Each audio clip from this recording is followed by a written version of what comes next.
evening, everyone. We're in the regular business meeting of the District of Squamish for Tuesday, June 5th. Health and swallow increased Squamish. Welcome to the traditional territory of the Squamish Nation. There is an agenda in front of Council. I'm looking for a motion to adopt the agenda. Moved by Councillor Elliott, seconded by Councillor Kent. All those in favor? Opposed, if any, motion carries. Are there any notices of motion? Seeing none, we have a request to proclaim Built Green Day. And I just wanted to note that this is a trademarked saying of a particular green built standard. It doesn't necessarily mean all green built standards, so if council can consider a motion or consider it not to be a motion. Let's see any movers. Moving on, a consideration of unscheduled public attendance. Is there anyone here who would like to speak to an emergent issue that cannot wait until the next council meeting? Seeing none, we have no public hearings. First up is first three readings of the District of Squamish Housing Agreement Bylaw, West Student Residences, number 2605-2018.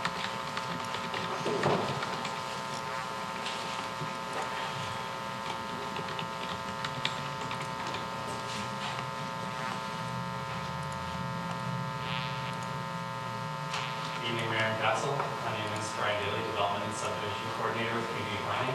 Tonight I am presenting an application for a housing agreement with Quest University. The subject property is located at 3180, 3190, and 3200 University Boulevard. The highlighted area shows the proposed location of the student residence buildings that are the subject of this housing agreement.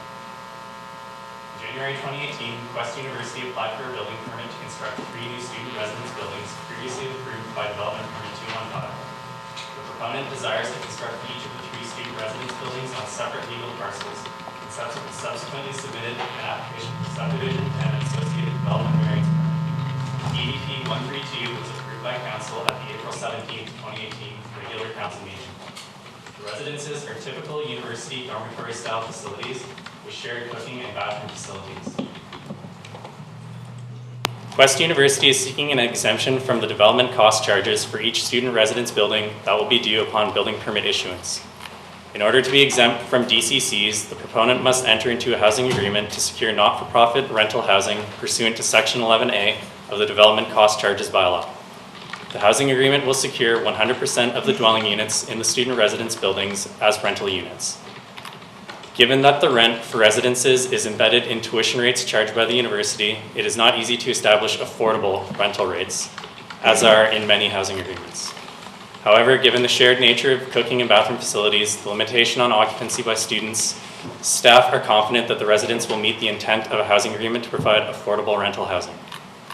The housing agreement requires the units to be used as student and staff housing from September 1st to May 1st each year.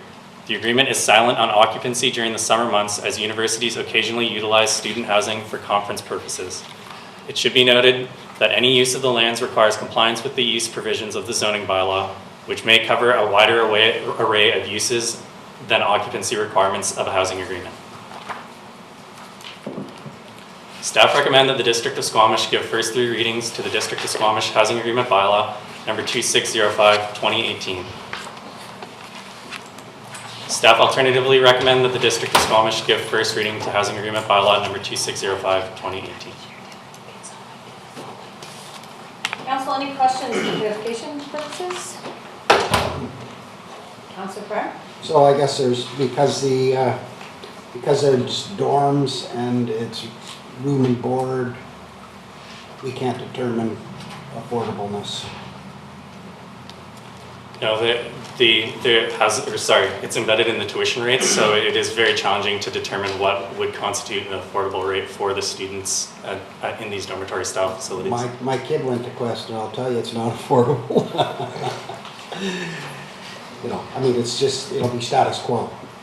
So we can't put a number on affordable? Of course not, right? It's it is difficult. It could be probably established what is considered affordable. In this case, it's non-market, so it's reserved for a certain user group when it comes to housing. Yeah, it's really just to secure the use. That's right. On that note, is it going to be open and transparent, the rates that are being charged for the housing? Because we're relieving DCCs and taxation from this, not taxation, but DCCs. So the housing agreement just restricts the use to students and faculty, and it does not regulate the rates. If there's profit being taken from the rooms on top of accommodation rates, like how do we know what the accommodation rate is on top? Maybe, I'm not sure if Wes can speak to that, but how do we ensure that the cost of the housing, there isn't surcharges or anything else that's being put into other things that should be going to DCCs? I think what staff are saying is that there's no way we can insure it. However, the size and style of the units are such that you're only going to be able to charge a certain amount. Like they're small, they don't have cooking facilities except down the hallway. Like they're not apartment units per se. Exactly. The form of building is so that everything is shared. And to compare it to another mechanism that we have for DCC waivers would be the secondary suites, where we don't regulate the rates, but it's just because it's not stratified, it's considered an affordable unit. Can I clarify my question? So I understand that completely, but what's being charged for the rooms by the university is a set rate that may or may not be affordable that we don't have any say in. So we can say it's a small room and it should only be X amount, or it should be affordable, but a for-profit university can actually say, no, we're going to charge you X amount for this room and you don't have a choice because it's student housing.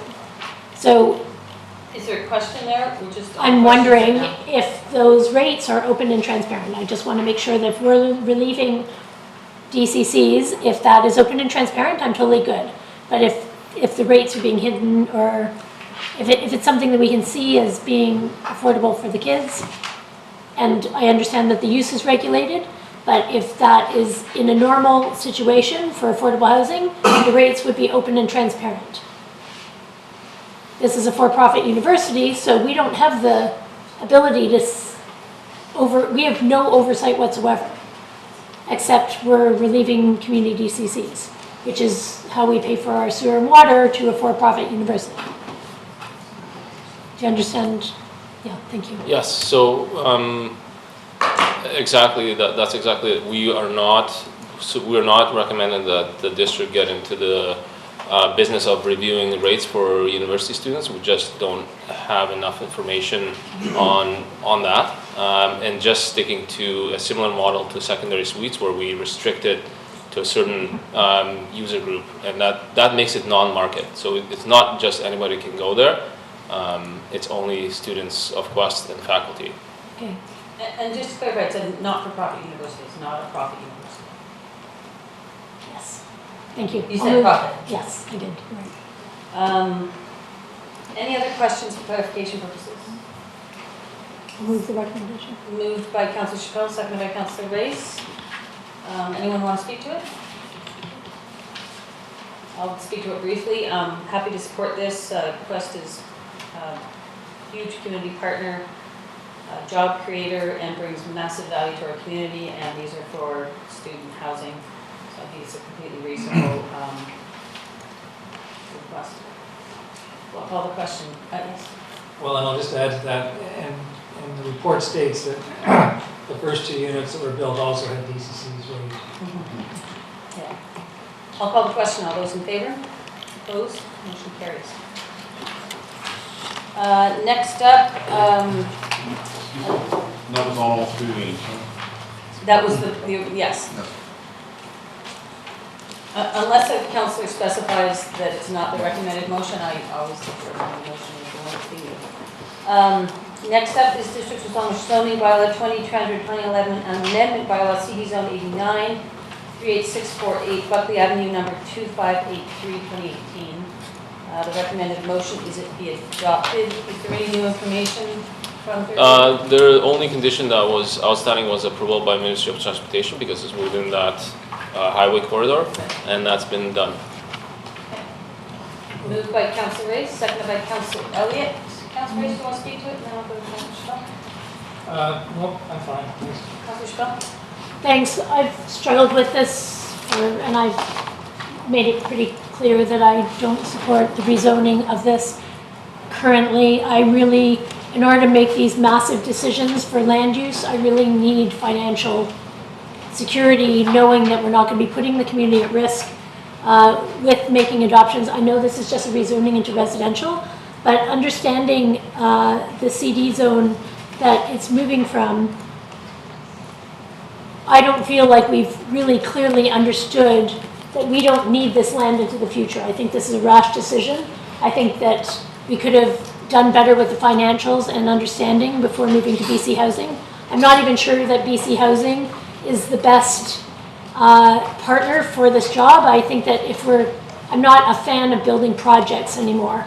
I think that in modern housing, we know that projects are not the best use of land, that mixed-use development works much better, that through CACs and having a housing authority, that we should have had a management structure in place beforehand, that our management structure would have dictated better use of affordable housing throughout our community instead of a one-off project that basically uses the last and only piece of this land, barring rezoning massive other areas of lands or purchasing lands for this use.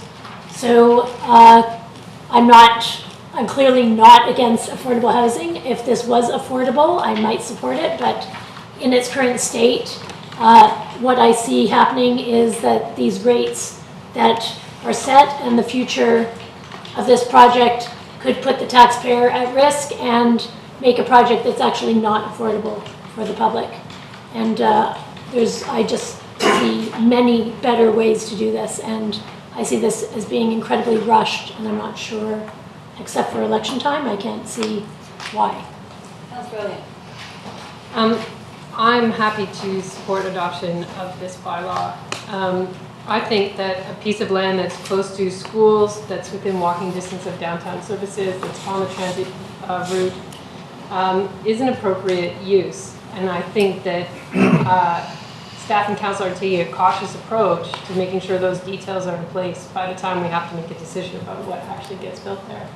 But I think in terms of a land use decision, I think this is a smart move right now for that piece of land, so I'm happy to support it. Councillor Pryor? Yeah, thanks. Yeah, I'm a little bit unhappy that we hadn't figured out the finances and the number count and what the rents were going to be, because we haven't done that research yet. But today we started moving forward on that research, and I assume that we're doing this rezoning because by the time this goes through, we'll have all the other information, and then we make our decision. And if we decide not, we'll have a piece of property zoned for something that we might not build, right? Right. But we can always rezone it again. So, I mean, I didn't support the rezoning last week because Sue wasn't here, and I knew she was an opponent of it, and we went to third reading. And after seeing what we're doing today earlier when we're looking at moving forward with all the analysis, I understand why we're doing this, and I'm really not happy that it's before the other information, but I'm going to support it. Councillor Mason? Thank you. So now I do have something to say. So I'm supporting this because this decision is not a decision that places the district at financial risk. So any statement to that effect is just plain incorrect. The financial decisions will come down the road after feasibility study, design, and so forth by qualified people, and then we'll decide whether or not this will be built. This is purely a land use decision. Us deciding that this is an appropriate place of all the other pieces fit together for a development of this nature. And as Councillor Pryor says, if we decide one day not to go ahead with this because it doesn't work, then we can simply rezone it for something else. It's as simple as that. So I'm supporting this decision. Okay. Eloquently said, by that. I'll just go around the room. I'll come back to Councillor Strong. Councillor Blackmore, do you want to add anything? Yeah, I'll be supporting adoption. I think from a planning perspective, it makes sense, given the size of the proposal and its proximity to active transportation. So, and it is important that the zoning be taken care of so that there is no excessive delay. If we do decide to go ahead and the financing is arranged and that, that happens, it means that by taking care of the zoning now, we'll be able to get shovels in the ground a lot faster and not have unnecessary delays for much needed affordable rental housing. Councillor Schwab. Thanks. To say we're not putting the community at risk by moving, you're right. Doing a pure rezoning in a series of decisions that we've gone through to move this project forward quickly, and this is just one of them. And in itself, a simple rezoning is not putting the district at financial risk. However, looking at the financials from before and trying to figure out if Squamish, the district of Squamish, with very little resources where we can barely get other housing development permits finished, and yet we're going to be entering into basically another study to understand the financial repercussions of doing a development, that we don't really have the capabilities of managing a project this size right now. We don't have the staff resources. The land resources basically is taking a P2 zoned piece of land, that government institution land, that we don't really have an understanding of how things fit together with government institution, the future needs of schools, and putting all our pieces together. We've very much piecemealed this out and not looked at the district as a whole and thought 50 years into the future, this is what it's going to look like. It's trying to build your way out of an affordability crisis.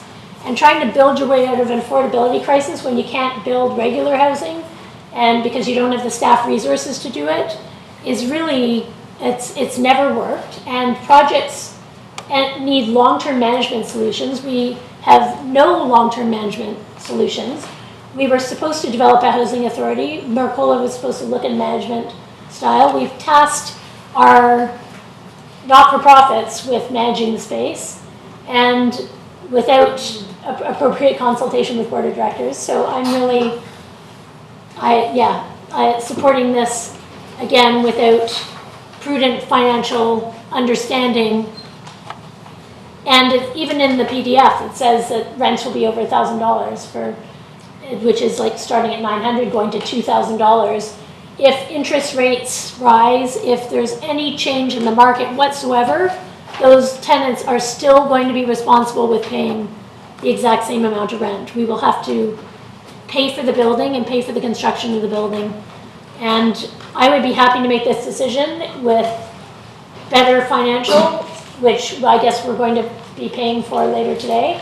But the decision-making that's gone on around this, I think, has been rushed and in absence of other things that are needed in the community. I'm going to go to Ms. Linde for a moment. Thank you, Mayor Huntsman. It's important just to clarify that the work that Mercola has completed to date was the initial analysis of different options for managing affordable housing units in the district. There was actually a question earlier today on what we spent out of the contract.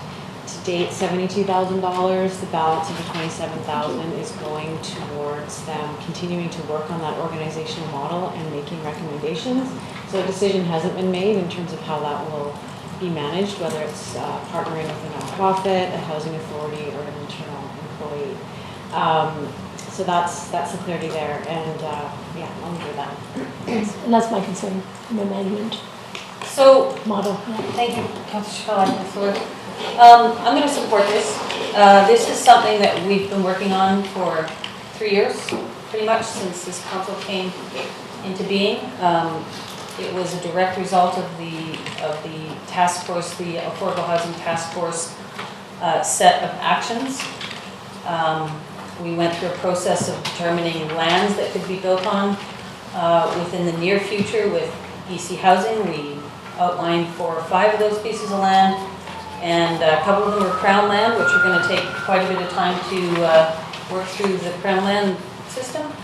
And this was the piece of land that we determined we could act on fairly quickly, and it's one that we own. The finances, I think all of council agrees, we discussed this at length a week or two ago, that we're not happy with where it's fallen so far in terms of the affordability scale, and BC Housing isn't happy with that. And they've acknowledged that we're gonna actually, that's the work that we need to get done. We're making a land use decision today.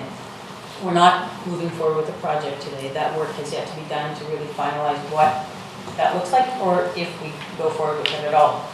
BC Housing has made a commitment to work with us on this project, so if we do move forward, we have a reliable, experienced partner that could deliver this project if we want. They're the ones taking the financial risk, not the District of Squamish. One of the pieces that is really missing from our housing stock, and it came up in the Affordable Housing Task Force, is purpose-built rental. We have 3 purpose-built rental buildings.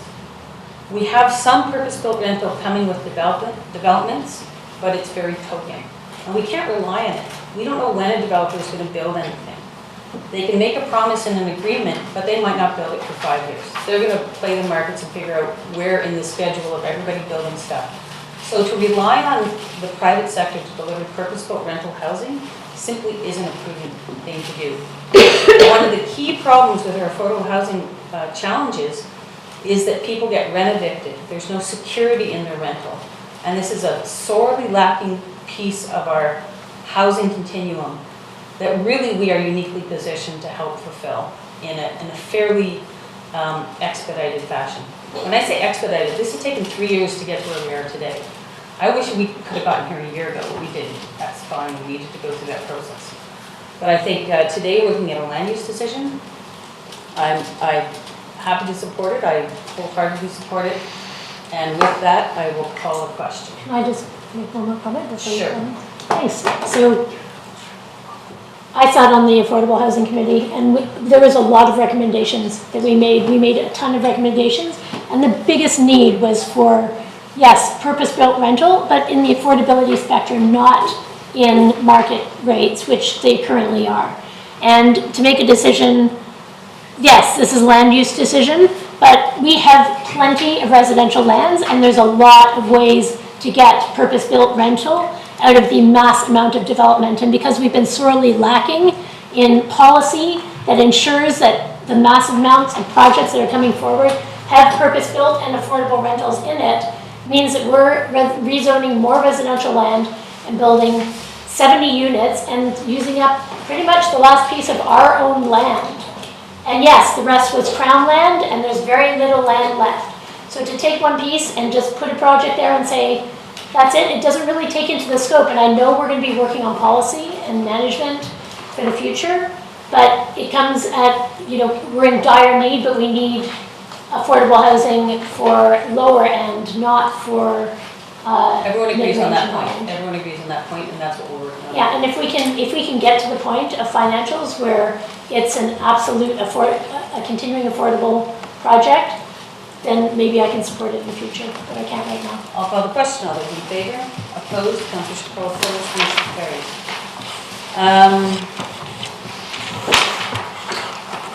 Next up, District of Squamish Official Community Plan Bylaw number 2500, 2017.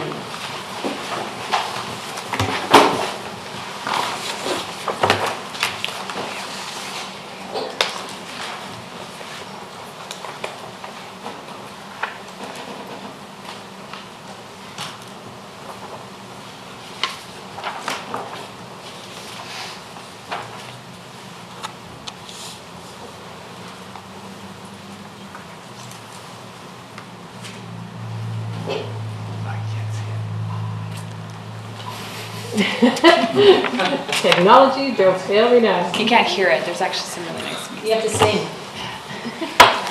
have to hum. Why can't we music attached? Imagine some There's pretty music guys. attached, but that's Yeah. okay. We'll try at the end. Plus, you can turn the speakers. That's okay. What's the song? It's just some nice ambient music. It's hard Is your Heavy metal. voiceover on there? No, I did do one, but it got pulled down.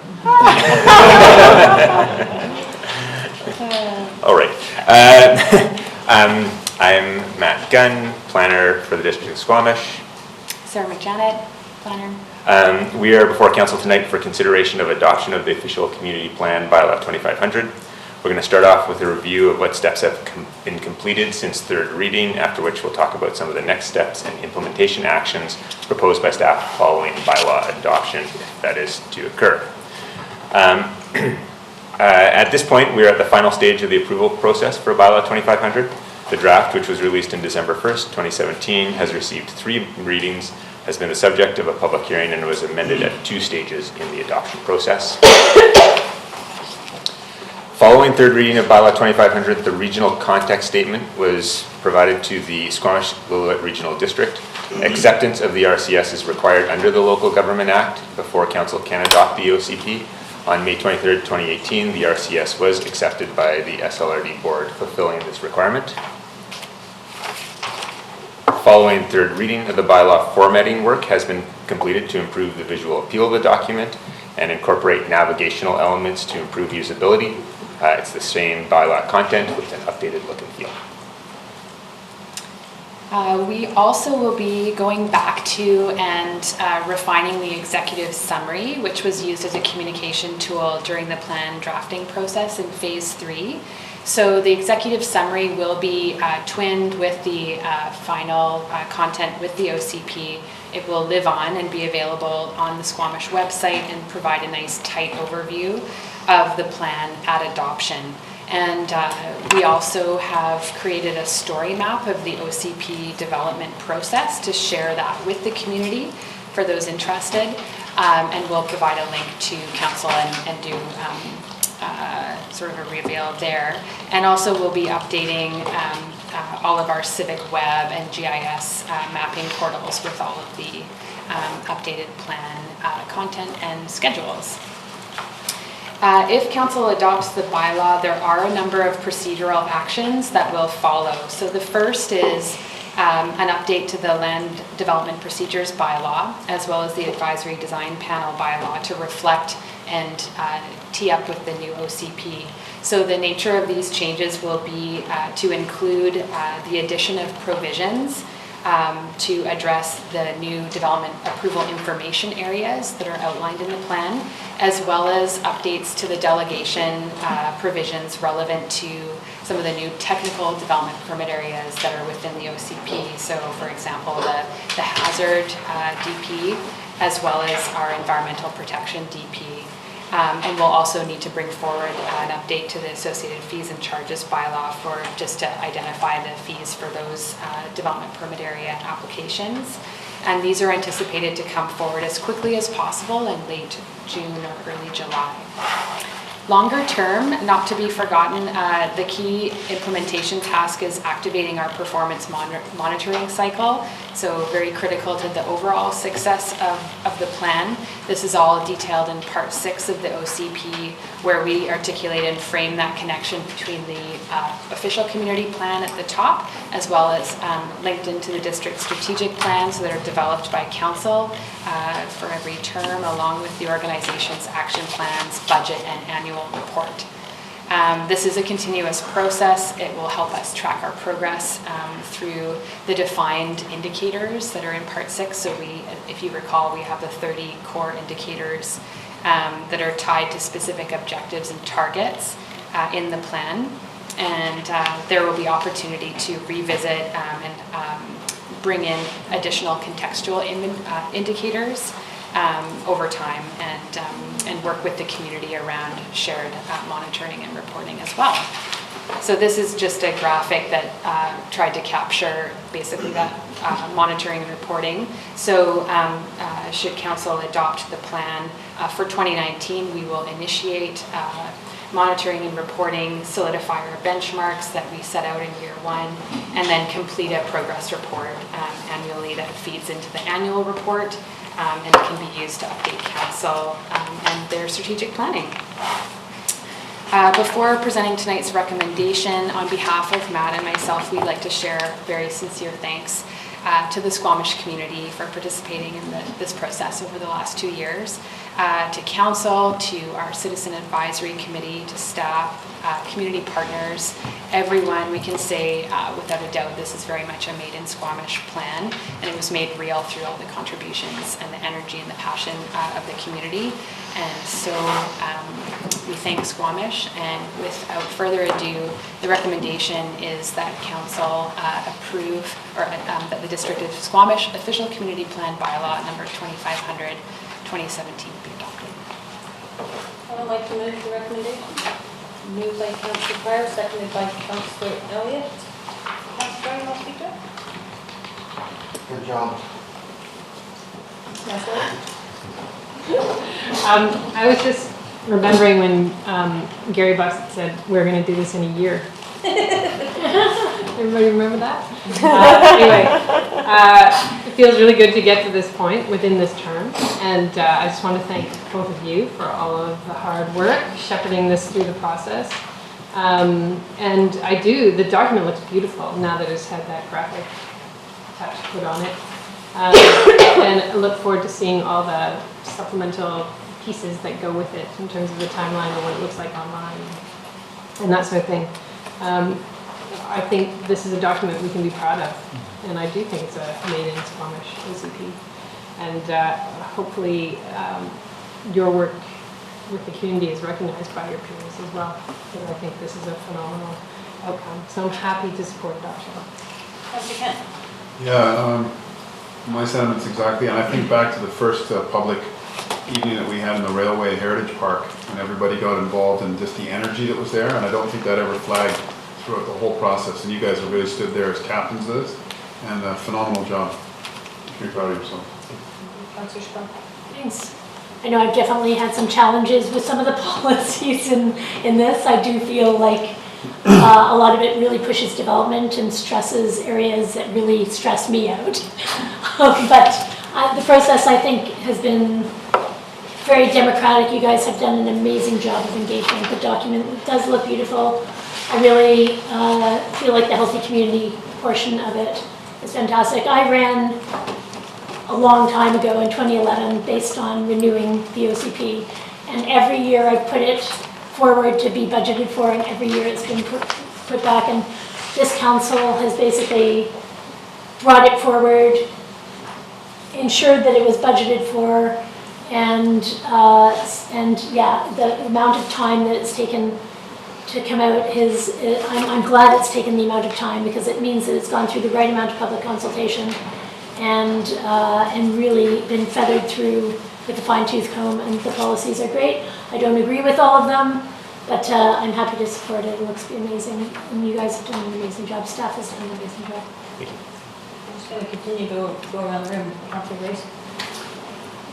Thank you. Now I have to say something.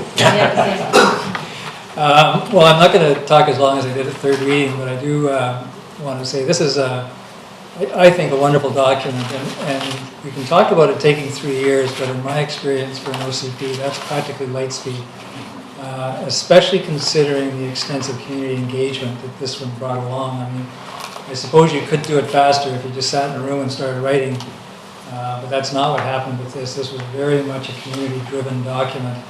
And it certainly is made in Squamish by the people of Squamish and by yourselves and staff. So I think it's a great document. I'm sure it'll last beyond 5 years. I'm not sure how fast the next one will happen, but I think it's a wonderful document. I'm happy to support it. Yeah, it's definitely good to see this come to a conclusion.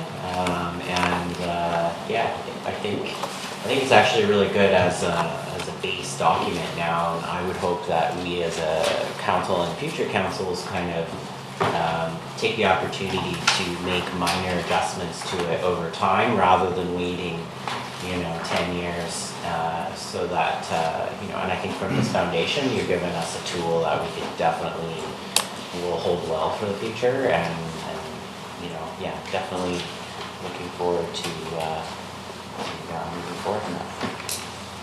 Thanks. I'm happy to support adoption of the OCP. I guess 2.5 years ago we started this or so.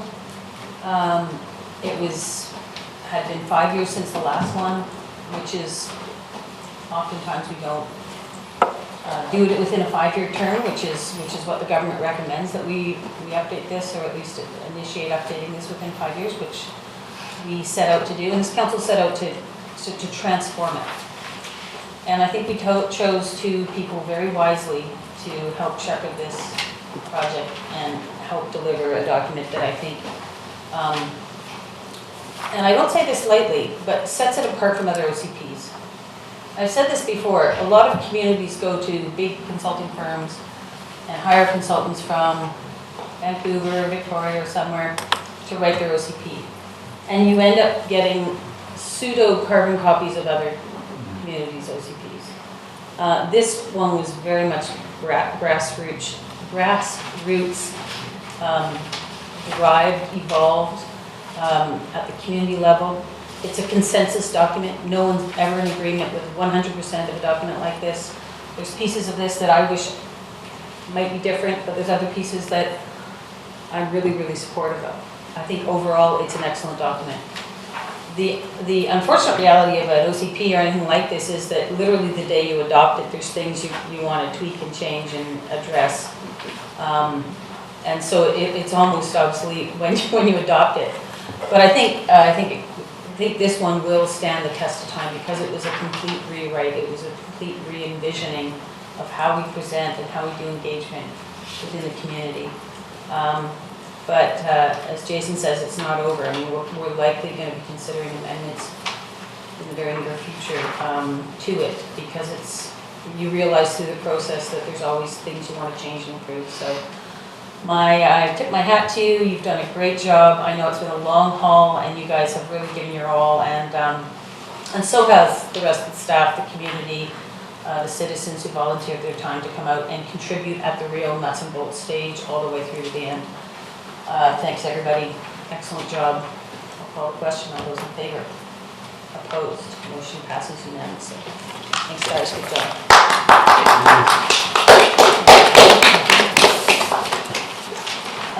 Next up, we have District of Squamish Building Bylaw number 1822. Amendment Bylaw 2587, 2018. I have an update to council on the building bylaw. If I may very quickly go over a few slides.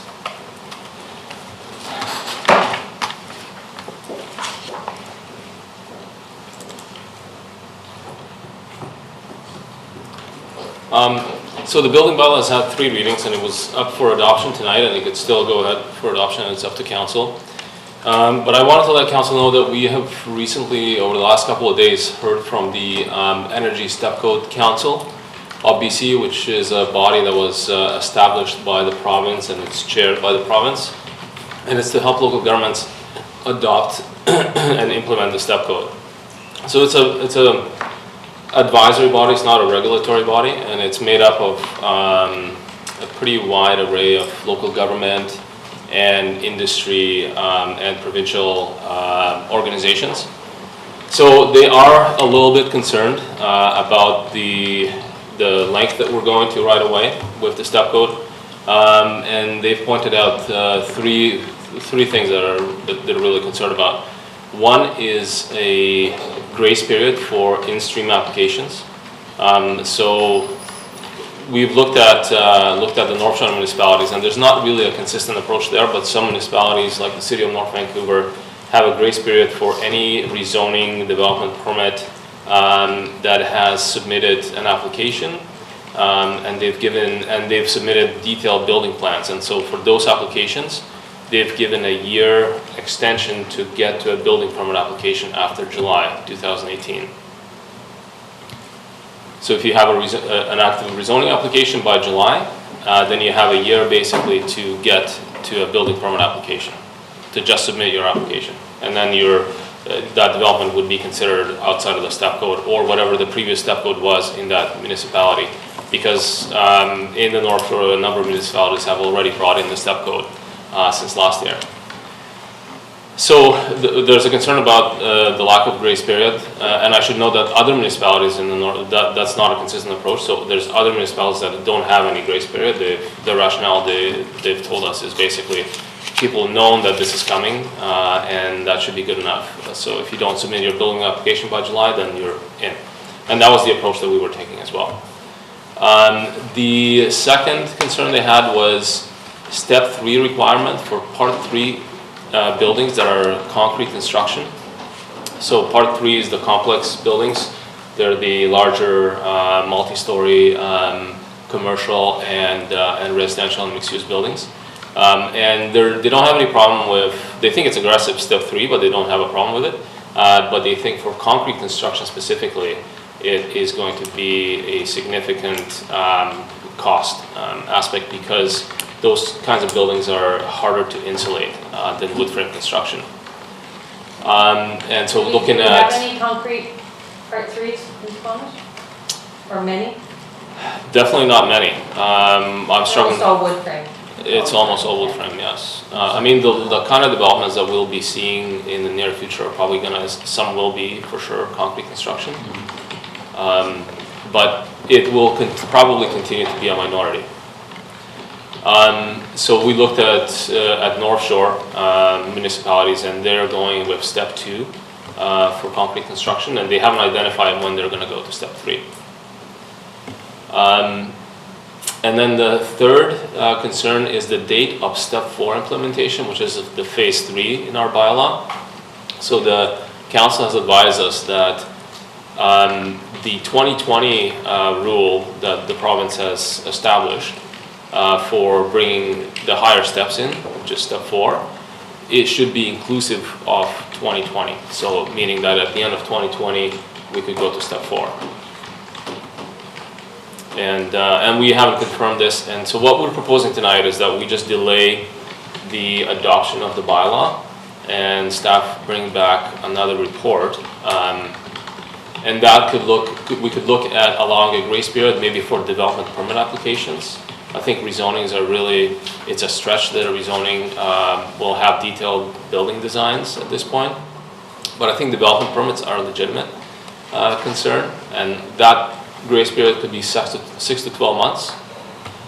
And then start part 3 concrete construction at step 2 in phases 1 and 2, which basically brings us to 2021 or 2020, and then go to step 3 in phase 3.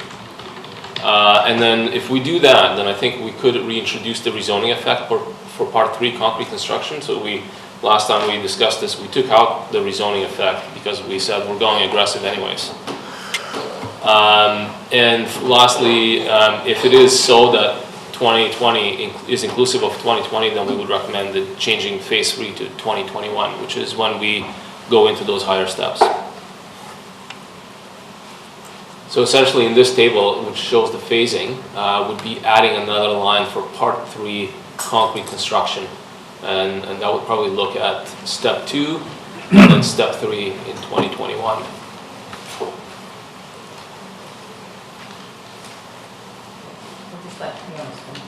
That's it. Can you just go back to the name of the organization? Yes. Getting involved here? Energy Step Code Council. And this was established by the provincial government Yes. to help local governments Implement the step code. step code. Yeah. But is this typical for them to just call us up and say, No. I mean, I don't know if it's typical for them or not. the province is saying, you guys can do what you want, Yeah. but don't do what you want.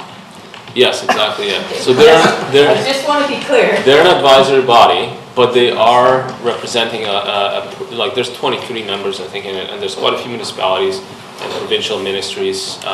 So it is not just an advocacy or a lobbying group. It's got wide membership. Yeah, no, I can check that. Thanks. Councilor Weiss. Thank you. It's just a matter of process. So staff come back with a report with recommendations to do something different than what we have here. We go back and rescind third reading. And then, Yes. and then, So your recommendations, you'll bring it back and we'll have a discussion about it and we'll give you a different direction or the same direction depending on where council goes, and then we'll bring the building bylaw back. Yes. Okay, so you don't need a motion to defer it, you'll just No, bring it back to. just don't give it fourth reading. Okay. Yes, council okay with that? Okay. Thank you. Thank you, Jens. We have next up our procedure bylaw up for adoption, moved by Councillor Elliott. Is there? Just ask a question. Yep. In the procedural bylaw, just for my own clarity, J for the consent agenda has approval of minutes, but then M is also approval of minutes in the list of the order in which we do things. So section C, 8.4. It's in there twice, just in case there's a correction to the minutes and Okay, that's it's what I was considered wondering. later. Okay, or if someone pulls minutes and they will get approved. That's Okay, thank you. Any other questions? I can move it. Move adoption, seconded by Councillor Rees. I'll call the question. All those in favor? Opposed? Motion carries. Next up, BC Transit 2018-2019 Annual Operating Agreement. Mr. Wickham? Good evening. My name is Chris Wickham. I'm the Director of Engineering for the district. And we have before us this evening our annual operating agreement. So we have an overall transit service agreement that goes multi-year, and then every year we come back and approve the operating agreement, which basically lays out the level of service that BC Transit will be providing and our portion of funding and that sort of thing for both the custom and the conventional transit.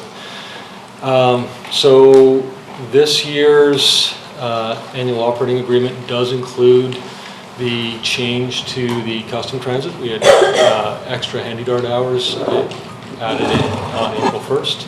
So they put that in. It doesn't include our September expansions though. So we always get 2 of these every year, as well as the MOU. So the agreement before you does match the MOU that we signed. And it does match our budget projections as well. There's always a little bit of fancy math because their fiscal year is different from our fiscal year. So we don't really know until we get this AOA whether we guessed right, but it does line up very well with our 2018 and 2019 budget projections in the financial plan. So I am seeking approval for the mayor and corporate officer to execute the agreement. Any questions about the annual operating agreement? Don't see any. Would someone like to move? Moved by Councillor Chappelle, seconded by Councillor Rees. I'll call the question. All those in favor? Opposed? Motion carries. Thank you very much. Thank you, Dora. We have a few letters action requested. There's one from a number of Fairfield Highlands students regarding plastic straws. I kind of agree with them. I love it when kids send us advocacy letters. Maybe what I'll suggest is we refer this to our sustainability manager on waste, and maybe they can enter into a bit of a dialogue with these kids on refer to staff, or Well, that, and also perhaps Mayor write a letter in response. I will definitely write that. Yep. Let's ban straws Well, I'm expecting that to come back to council and too. plastic bags. Yep. You actually have to put it in bylaws, but this is the first step in that. Well, Unless you want to put a motion forward Well, I'll put it in forward then, that we want. that we ban plastic bags and straws in the municipality. We had the high school kids come 3 or 4 years ago pleading with us to do bags, and we thought, oh yeah, okay, well, we'll get it that. We never did. Is there a seconder? I'll second it. For discussion, Councillor Pride, you want to speak to it? Well, I'm just saying that. I mean, we had, if you remember when the high school kids came in here and they were all talking about plastic bags, and we all thanked them for coming in, and thanks for being in front of council, and yes, we'll do that, write letters, they wrote letters, and then we did nothing. I mean, these are the stupid little things, right? And now it's straws. Well, I don't know too many places that aren't banning straws right now, you know? I mean, you see it on the news all the time, straws are killing habitats. They're not biodegrading. I mean, the information's out there. And why don't we just do it? Mr. Wickham, do you want to speak to it? and maybe speak to how this fits in with our zero waste strategy? Yes, thank you. So we do have our zero waste strategy, which was approved about a year ago, perhaps. We are working hard on the initial recommendations, the biggest one being the requirement for all multifamily and ICI to do 3-stream separation so that all of the organics and recycling are not going into landfill. They're actually being separated out, which has a very significant effect. We're also moving towards in the next year scoping out flaring of landfill gas at the landfill. So these are very large steps, and they're taking a lot of staff time. I'm concerned about, I'm definitely not concerned about people using straws less and plastic bags less. I think we absolutely need to advocate for that. I think they are important steps that we can all take. And I'm really supportive of the passion that our school children bring to this, and hopefully into their families and into the community in general. I am concerned about trying to implement a ban on plastic bags and plastic straws for 2 reasons.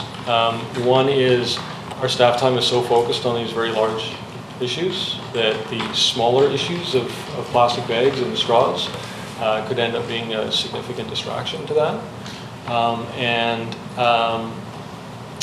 So I would put that on a next list. I'm also concerned about the legality of doing so. We are watching closely Victoria's ban on plastic bags and the legal challenges. We're very interested in our ability to do so. I think there's some question around that. I think that the only plastic straw bans that I'm aware of are there's a voluntary ban in Deep Cove from the businesses that have come together themselves, which is fantastic. We've encouraged that in Squamish as well. And the City of Vancouver, which operates under a different charter than we do, is also, I don't know if they've passed it or not, but they're going down that road. So that's interesting to look at, but again, they are under a different charter than we are. So my recommendation would be that we would encourage people to voluntarily and businesses to voluntarily move to other alternatives than plastics, but at this time that it not become a ban in Squamish. I'm going to speak to this for a little bit.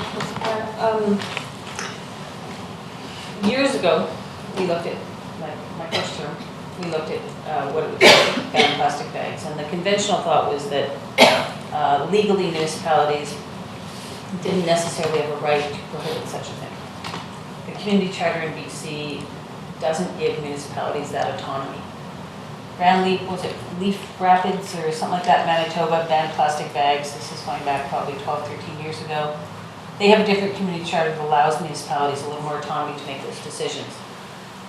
We did get a legal opinion way back when that basically said because municipalities are in charge of their waste and landfills, they do have a right to regulate what doesn't or doesn't go into their waste stream. So it'll be interesting to see this legal suit that the City of Victoria is getting with the plastics and lobby industry, taking them to court. And I think their bylaw comes into effect on July 1st. It's not in effect yet. Some municipalities are supporting Victoria and saying, we're going to do it too. Others are, we're going to wait and see to see what happens with Victoria before we wade into that realm. I think it's something that we want to deal with. I think it's something we want to start to incorporate in our zero waste strategies.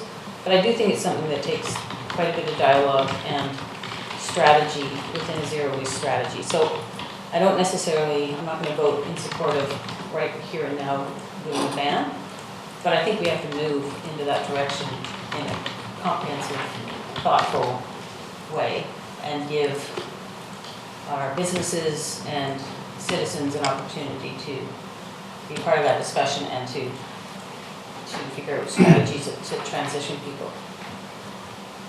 I didn't mean that in any other way other than what you must have been.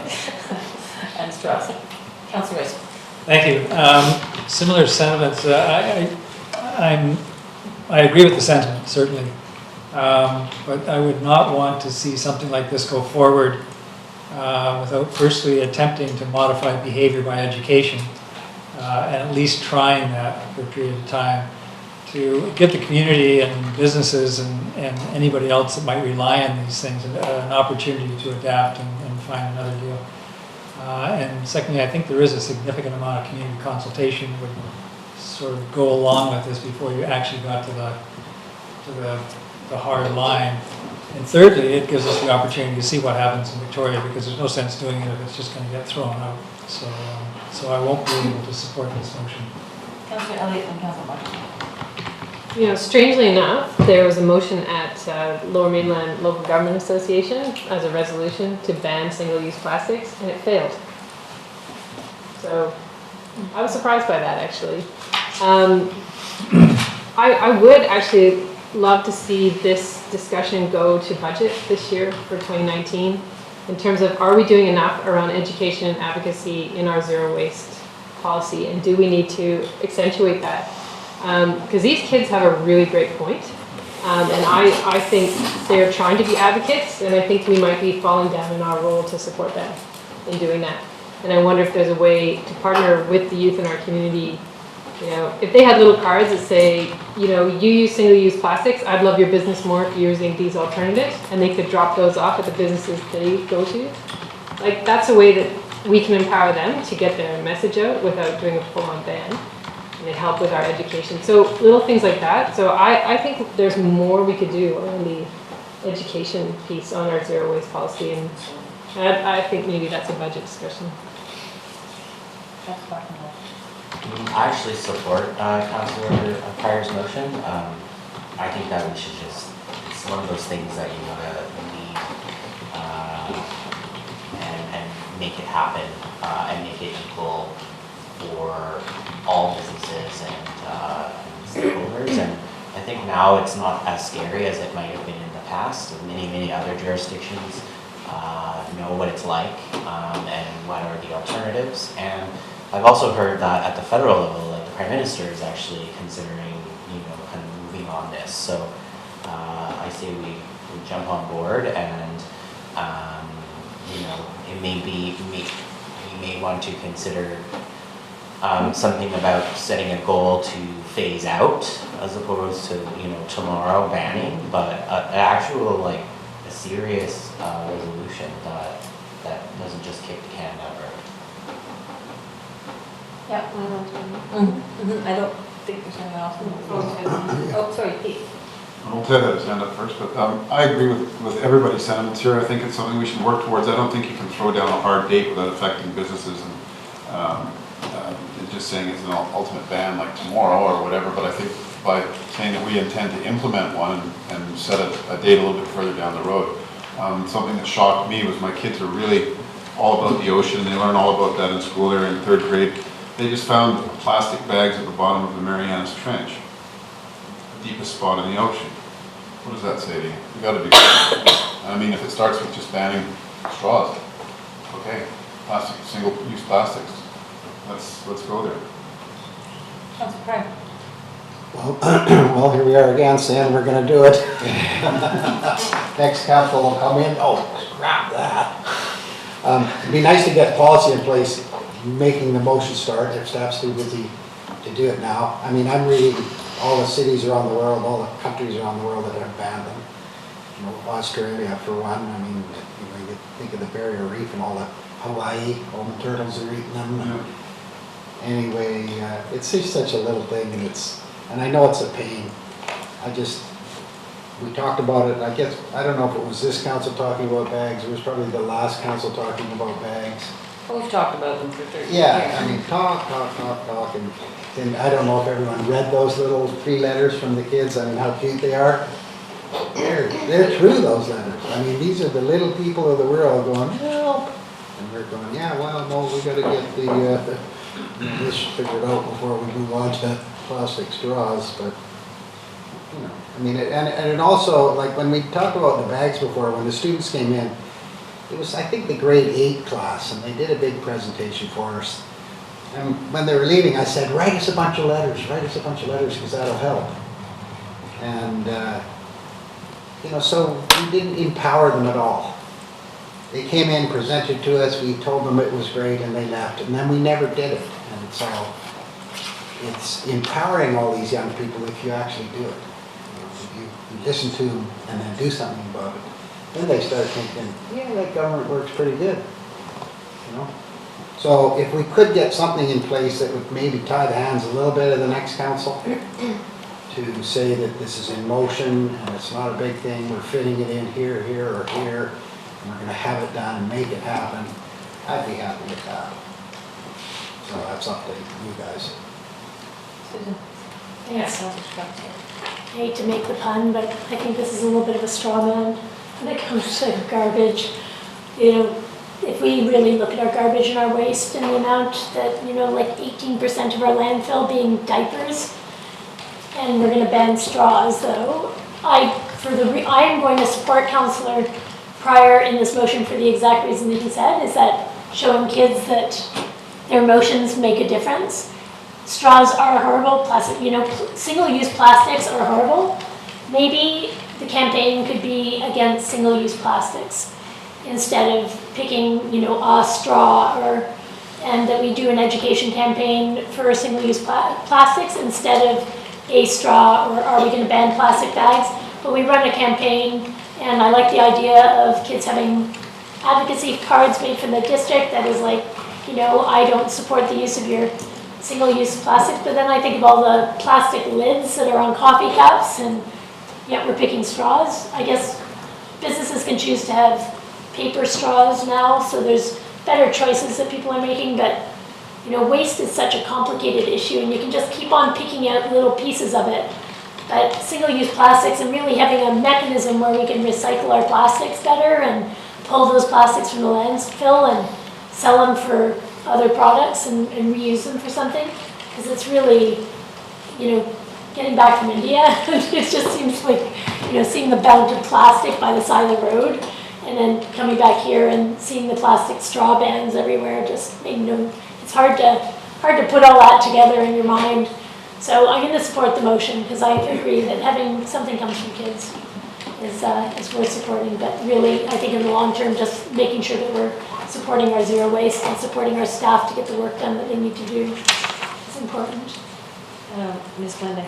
Thank you. Council, obviously, you know, this is an emotional topic and a very real one, and we want to support the kids, and zero waste is something that this council has prioritized and we have a plan for.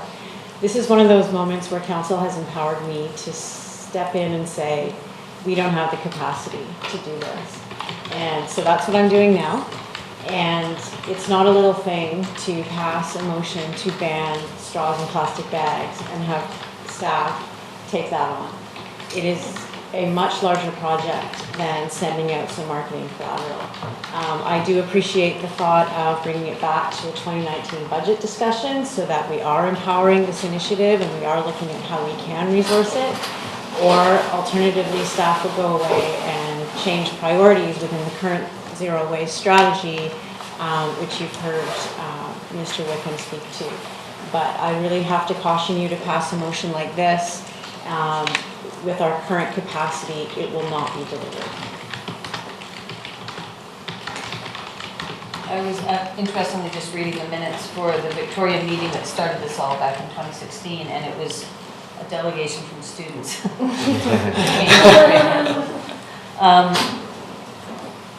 I think the way the motion is worded, that council ban this, I think is a motion that won't actually be able to be implemented, because we actually need to change a bylaw and a whole bunch of process involved in it. So I think what I'm hearing from council is we're all supportive of this. We want to make sure it's embedded within our zero waste strategy. But we need to do the engagement with the community, and we need to actually do it properly through the process, through the zero waste strategy to actually come through with the bylaws that would change this. So an actual, just a motion saying ban this is probably not going to go anywhere because it's not directing staff to think bylaw, it's not directing staff to bring information back, it's not directing staff to engage the community, it's just saying we're banning this. So based on the wording of the motion, I can't support it. However, I do support referring this to staff to bring back an integration of this in our zero waste strategy as we move that forward. Okay. Yeah, I mean, I agree. I mean, I heard staff say they don't have to take time to do this right now too. But if we can just get the ball rolling, I don't know if you have time to do that, but it's funny because I was looking for something on Highway 99 there in the old agendas here, and on 2009, I just came across Plastic Bag Reduction Initiative. So this is 2009, and the council approved release of $10,000 to a greener footprints from the Carbon Neutral Reserve Fund. Who do you think moved that? Corey Lonsdale? Well, that was probably you, yeah. I mean, anyway, so. But I was looking for something else and there it popped up. I thought, what? 2008? So I mean, I don't want to burden anybody with a bunch of stuff like that. I just do think that we have to listen to the real people, and you know. And so if we have time to start an initiative or get some wording into our, like Patty says, our zero waste thing, that it's going to be done by a certain time or something like that. How about we leave it to staff? Well, We'll burden you with the conscience. Councillor Pryor, you moved the motion. Do Yeah. you mind pulling the motion and we'll? Yeah, I'll pull the motion. I mean, I'm glad we had the discussion. Yeah, no, I think it's worthwhile.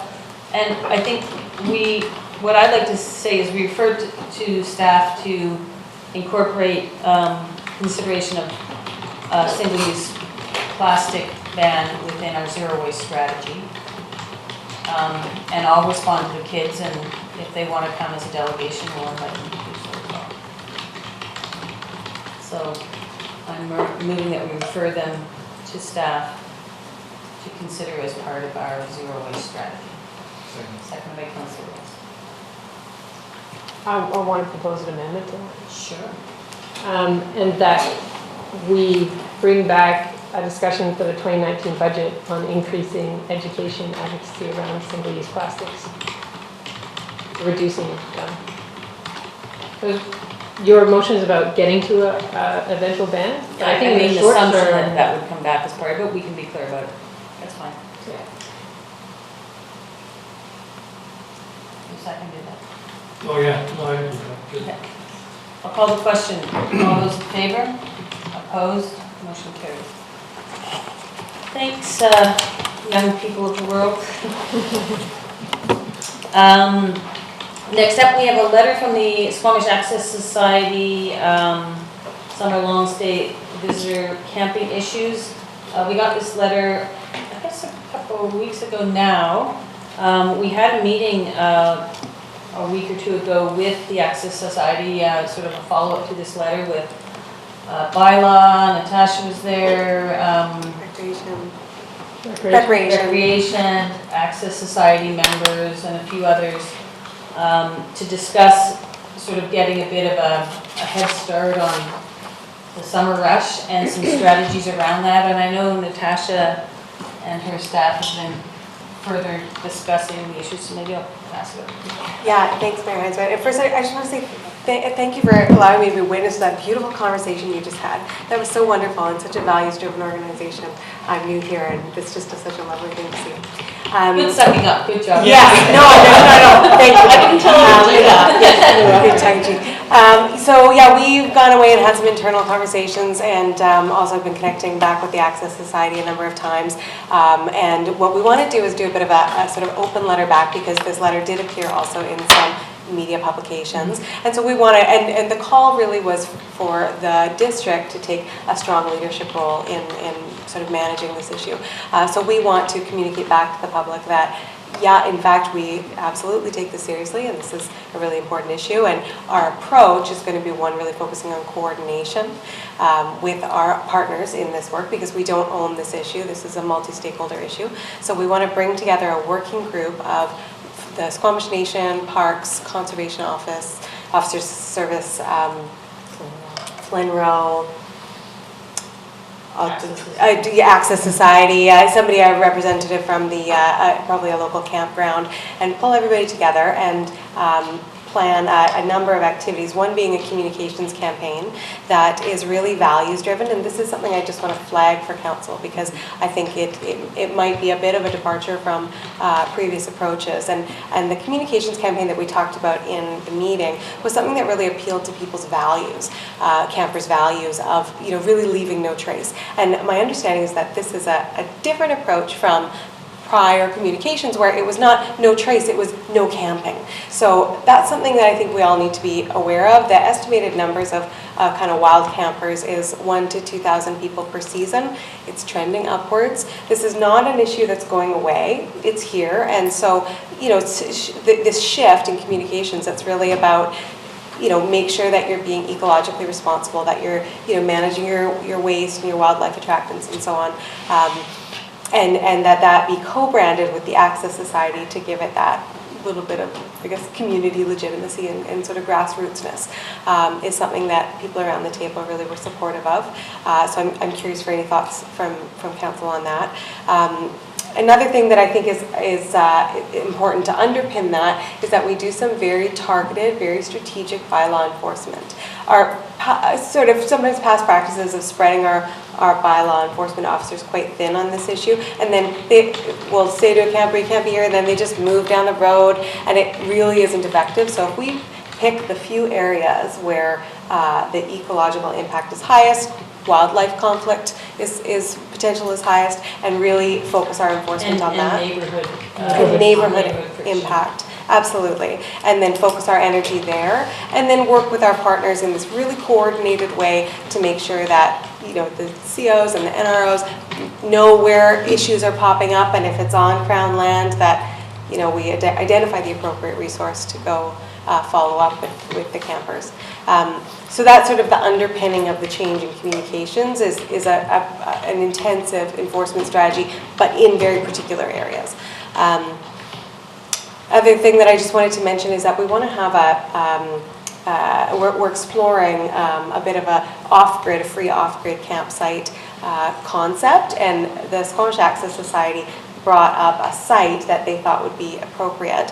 So staff have gone away and are exploring the logistics of that. We're really not convinced that the very complicated logistics are going to be worth the sort of the investment that we'd have to put in to service the site. It's very far away and on a very bumpy road, so not a lot of vehicles are actually going to be able to reach it.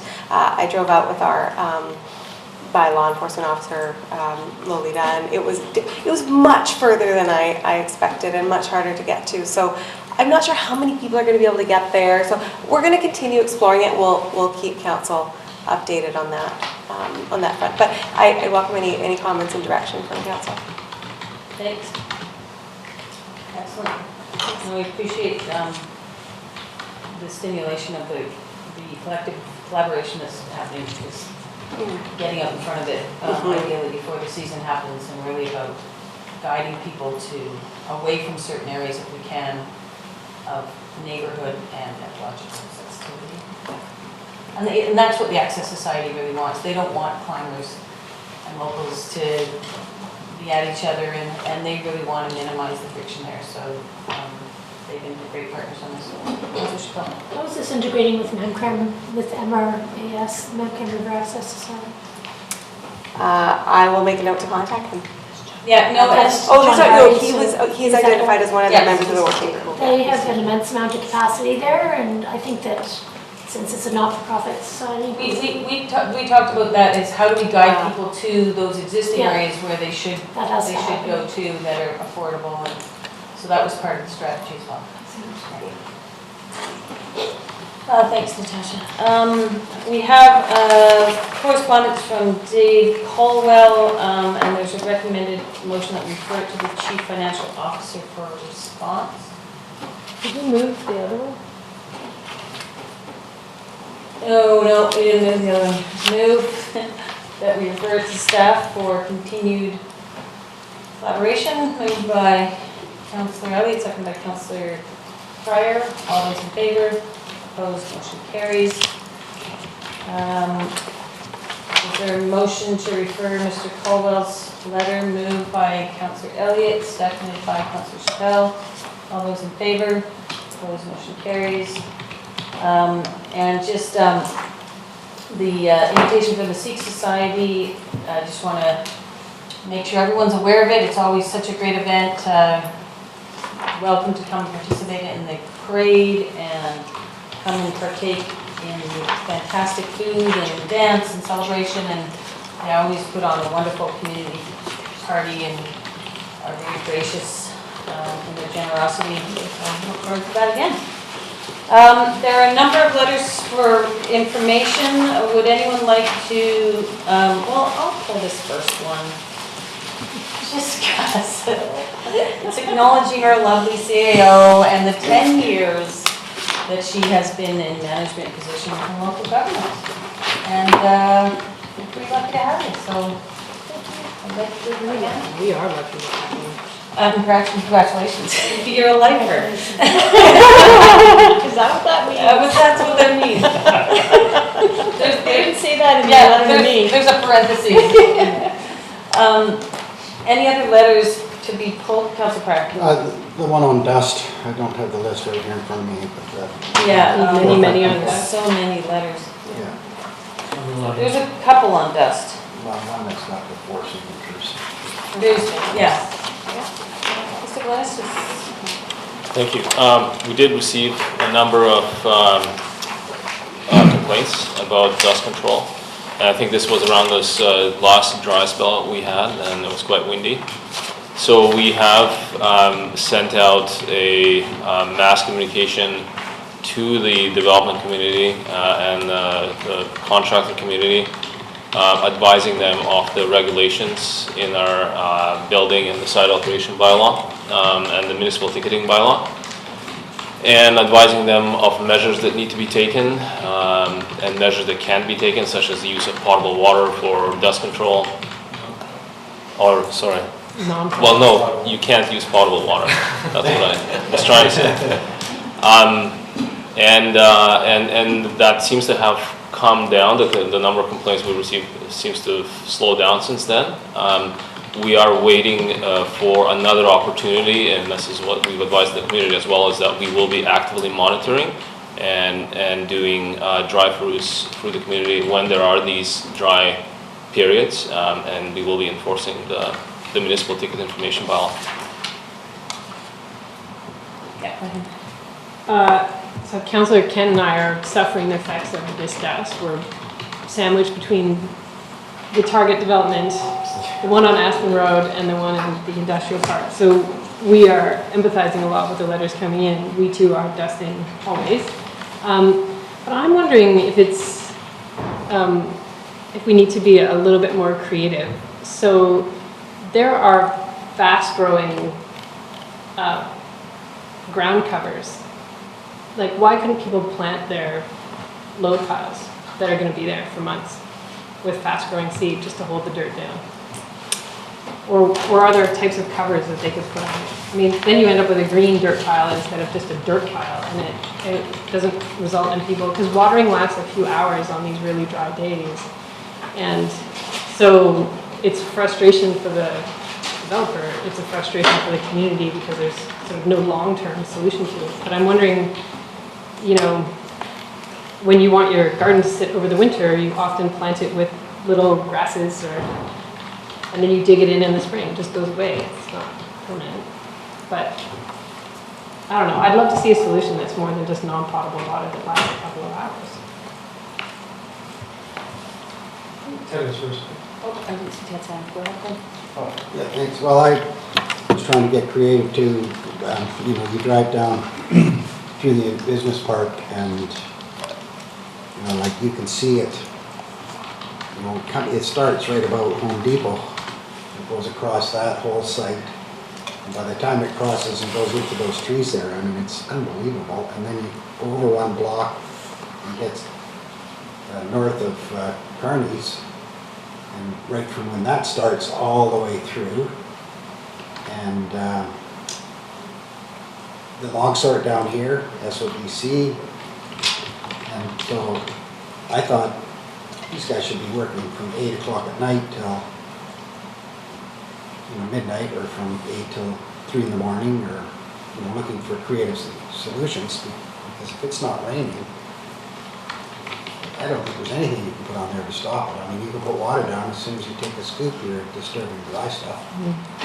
And it's just not, I just wondered if we had something, because I was expecting above and beyond the normal complaints, because we have so much excavation work going on right now.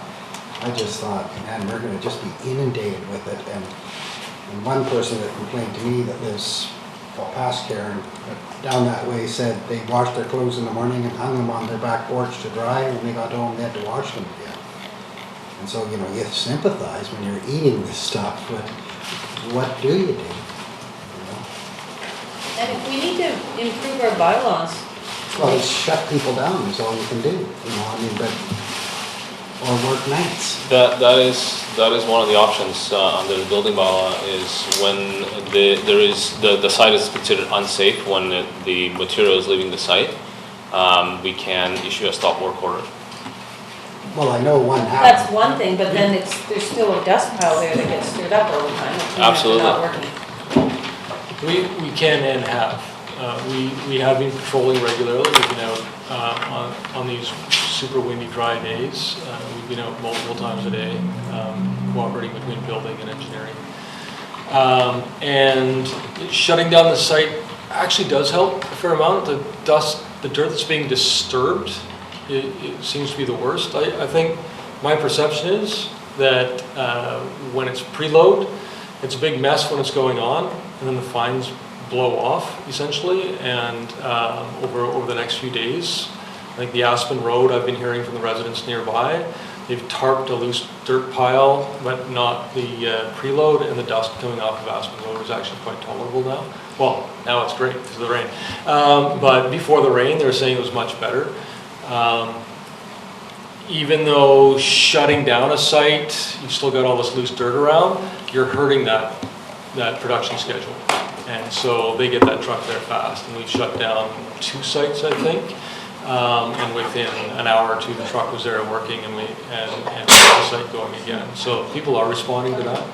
I do agree, though, that this is such a difficult problem where it's tempting just to say, hey, we've got the tools to say, you guys fix it, we'll shut you down if you don't. But it's such a pervasive problem. We're exploring, just reaching out and trying to find some best practices to try to help contractors understand what they can do. We have very dry conditions, very high wind in this town, and there's never going to be a perfect answer, but we'd like to provide best practices. What about working at nights? Through the chair, I think that we would probably come up against a noise bylaw pretty fast on that. It's a question of what's the lesser of two evils. Well, it's the nearby residences that are complaining about the dust as well. But I mean, how can you get? So can staff, if there is a piece of bylaw that we need to strengthen so that we can ensure that our citizens aren't being negatively impacted by this type of development activity, either act on what we have or bring back consideration of the bylaw and find amendments that need to give it teeth if we don't have enough teeth. Thank you.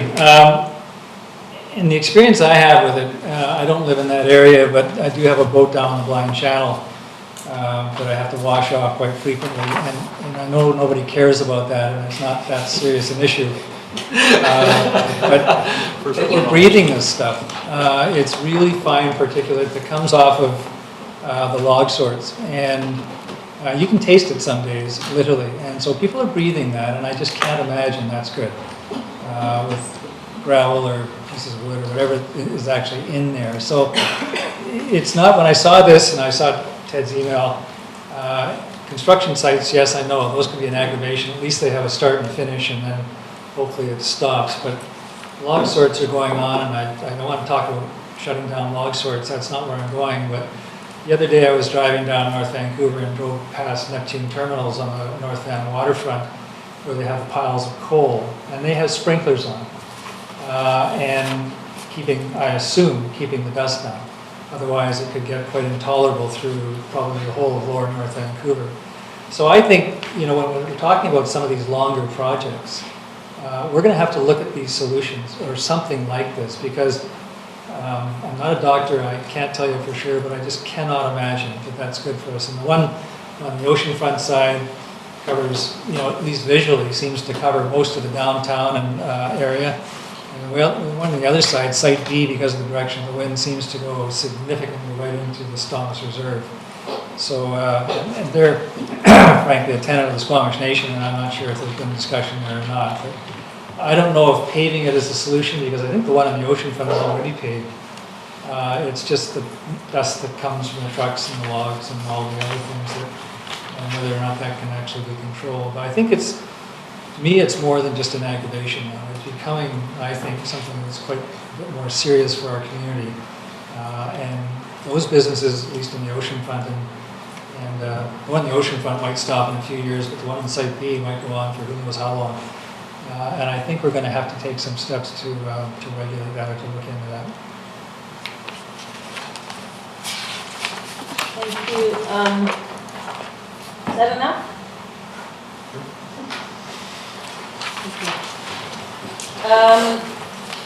Just want to pull Minister Farnworth's letter regarding average speed over distance pilot program. Interesting, I don't think Mayor Burr and I actually sent our letter to Mr. Farnworth, but somehow we got a response from him and not from Mr. Trevina or others. So it must have, and it took months to get back to us, so it must have been bouncing to different ministries before someone responded. We may want to respond back, but I haven't thought about how we do that. Just wanted to put that out there. And I wouldn't mind referring the very last letter from Ms. Hancock with regard to the parking concerns at 7 Peaks. I've always thought we have all this redundant parking. For example, Fannin Park is empty at night, and most of these people are complaining about not being able to park at night, and why we don't have some overlap and some strategy on how to share parking. So, I know, at night, and I don't know why we do that. So I'd like to refer this to staff to think about how, just put it as part of our parking strategy about, we have all these big, huge surface parking lots that we say you can't park there at night, and I'm like, well, why can't you park there at night? We should be maximizing our usage of land a little bit better. I talked to someone in that development across from the pool, and they said they're not allowed to park in their apron. But they say the smallest people there have the little cars can park sideways on the apron and not affect the pedestrian traffic. And I said that's a strata issue. That's what the letter says. Yeah. Oh, did they write a letter? Oh, good. Yeah. Sorry, I didn't. Well, this person wrote a letter. Yeah. So anyway, I said to them, write a letter.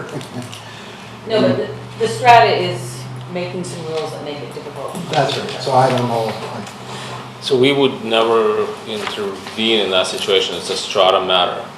Strata make the rules. There's no requirement. The parking that's required for those units has been addressed.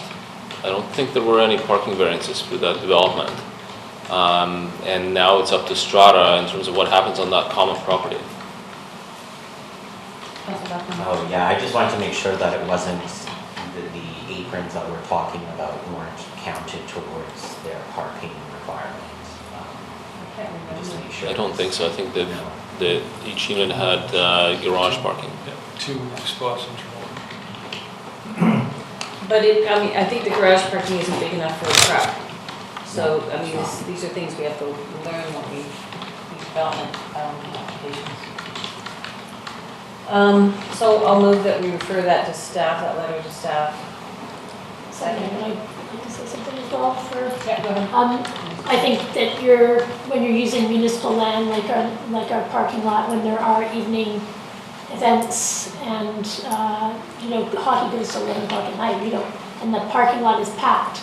So to say that we can use municipal infrastructure because people complain about their strata parking, they bought those units knowing the size of the garages. But I think that once you open up municipal parking, all the downtown, our back roads are also being utilized for parking. And I think we're getting to the point, I don't mind that. I think it's a solution for what's going on. But I think we're at the point where in order to pay for a structure, we're gonna have to start permitting. If you want to utilize one of those spots, that you have to obtain a permit from municipal council or from the municipality, just like a business permit or anything else, and make it reasonable. And that provides a solution for people. And maybe we allow private parking lots to do the same in their parking lots for overnight parking, is, utilizing their ground surface parking overnight, because the Solterra development is now utilizing Save-On parking, and all the way along 3rd Avenue is becoming camper parking, and it's crazy. But if it's going to be that way because we don't build parking, then we need some way to monetize the situation so that we can look to the future and actually pay for a structure in the future, or a solution in the future. I'm not going to support referring this to staff. I think this is a strata issue. We've dealt with it in our strata issues. Our aprons did have variances. We've got big trucks that people could park in their garages, but don't. And now we've said you can't overhang your apron. So we've made some accommodations by switching some of our visitor parking over to truck parking. But it was a strata issue, and we had to deal with it. So I don't want staff spending time on this. I think you bought what you bought. Our staff are busy doing other things. Brennan Park is a well-used facility. Sorry. That's fine. Yeah, I guess what the issue was is when we started doing the road work out front, we canceled all the parking that was out front. So basically we took all the parking along the Walker's Lane away that was there. We didn't take it away. It was temporary. Yeah, I'm just saying that's what the issue is, and then so, we're gonna find this problem everywhere because, everybody's got 2 cars and they've got 1 big truck and they don't fit in the carport, so get used to it. Create the problem and then we'll get it to a solution. And I want the planning department to deal with that. I think My point in referring this wasn't to necessarily solve this problem. It was to make sure that we're considering these design issues with these townhomes as something that we consider in future design of townhomes. And secondarily, that when we think about parking, we think about how can we find copacetic, or what's the word, a good example is the school district lot. Synergy, maybe synergy is the right word. The school district lot, they work during the day, it's empty at night. The brew pub creates an agreement with the school district that their patrons can use that parking lot at night when they've got people. Like, we need to figure out how we create more synergy so we're not just paving everywhere, putting parking everywhere where we can find these synergies. My point was not necessarily to get into a strategy. And I was just going to say more simply, is it actually a bylaw enforcement priority to be working on the Brandon Park area for parking in that? And no, it's an issue. They're not getting ticketed right now? Are they getting ticketed right now? No. Oh, okay. Perfect. Okay, I'll call the question. All those in favor? Opposed? Sorry, was there a seconder? Yeah. I thought Susan seconded that, that's good. Councillor Elliott opposed? Is that it? Did I say that? Well, I was just too slow. I'm getting my hand up. Okay. I support it. Motion carried. Any other letters to Paul? Yeah. Number 21. So, This is a letter from Jan and Hugh Naylor, and it's about the art gallery. I was saying, oh God, because I had to read the Roman numerals off the side. Figure it out. Thank you. And I'm not suggesting we do anything about it, but Jan and I went to high school for 3 years, and I just wanted to acknowledge it, so. That they drove down to Pemberton for a concert. No, they wrote a letter. Oh, okay. But they did that too, they drove down. They drove from there. Well, I mean, on that letter, Go ahead. I just from reading the letter, I'd understand that a group is being formed to try and look for grants and is asking for our support to help them get grants. So They haven't submitted anything to the district, to my knowledge, but there is a group I'd be going to strategizing, yes. Are the groups synergized? Is there one group or is there, because I've heard of 2 groups or 3 groups now. I'm not sure if it's all the same group. It could be the oldest, I actually don't know. Yeah, maybe that's something, if like coordinate, a little bit more coordination of the groups. That's probably. They're getting organized. Yeah, exactly. And we wish them well. Okay, that's it. Motion to receive all the letters. Moved by Councillor Ray, seconded by Councillor Chappelle. All those in favor? Opposed? Motion carries. Looking for a motion to approve the whole minutes of May 15th. Special business meeting May 15th. Regular business meeting May 15th. Committee of the whole May 22nd. And special business meeting May 22nd. Moved by Councillor Buckley. I'll second that. All those in favor? Opposed? Motion carries. Excuse me. There's a recommended motion from the May 15th committee of the whole meeting. It's too long to read. But essentially, the council directs staff to prepare amendments to the district of Squamish zoning bylaw number 2200, 2011 to better align zones UH1 and UC1 with Sea to Sky University sub-area plans, specifically to, and I won't read it all, is there a mover? Moved by Councillor Blackmore, seconded by Councillor Race. Call the question. All those in favor? Opposed? Motion carries. There's another one with regard to pickleball funding and court line painting, and I know that Tim is here to speak to that.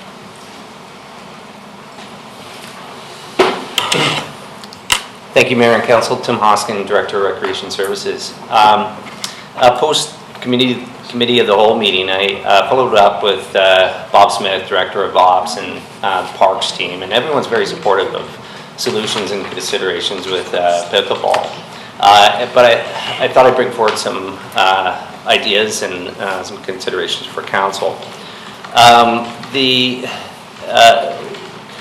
staff are able to paint pickleball lines, which we can do with existing budget.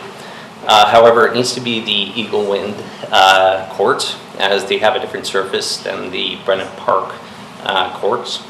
Another consideration is... Sorry, did you say they can, with it, the park staff have the equipment and the ability to paint Eagle Wind, but not the Brennan Park due to surface. So if we choose to do the Brennan Park courts, it needs to be contracted out, and a budget isn't identified for that. Would have to, within the existing recreation and or parks budget, which has been completely allocated. On my side, probably overspent in supporting the program. So we would lean towards the Eagle Wind courts.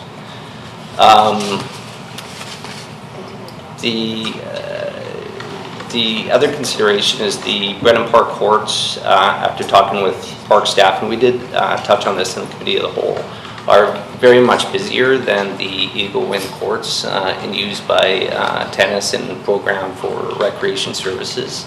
And with the community engagement coming on around Brennan Park and the vision and goals, that it would seem maybe usurping the community engagement process of having the pickleball courts painted on Brennan Park before the process is concluded. So our recommendation is that we paint the 3 courts at Eagle Wind. We put into the budget for 2019 to paint the Brennan Park courts, and we will purchase the pickleball nets in the next couple of weeks and support the Eagle Wind courts. Another solution is we're looking into line painting the dry slab. So it would only be available in the summer when they can't play outside. I acknowledge that, but there would be opportunity to potentially play at Brennan Park in June, July, and some of August. What about one of our courts in the Highlands? I think it's a great idea to look into various courts and to see what can be painted. We know we can paint Eagle Wind.